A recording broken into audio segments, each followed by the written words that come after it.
নমস্কাৰ। আজি পবিত্ৰ ভাদৰ মাহৰ 2 তাৰিখ 20 আগষ্ট। আজি শ্ৰীমন্ত শংকৰদেৱৰ প্ৰিয়তম শিষ্য শ্ৰী শ্ৰী মাধৱদেৱৰ তিৰোভাৱ তিথি।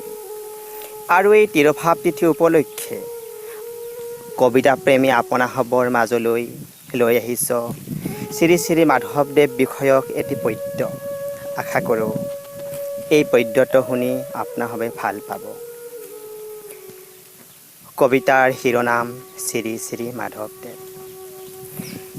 শ্ৰীমন্ত শংকৰদেৱৰ প্ৰিয়তম শিষ্য মহাপুৰুষ শ্ৰী শ্ৰী মাধৱদেৱ।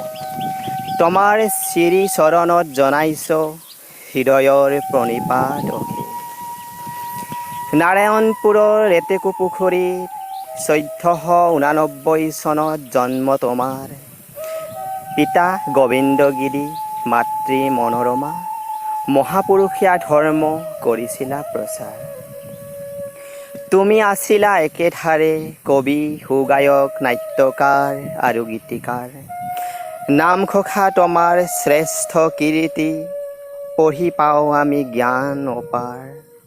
বৰপেটা আৰু সুন্দৰী দিয়া সত্ৰ তুমি কৰিছিলা স্থাপন।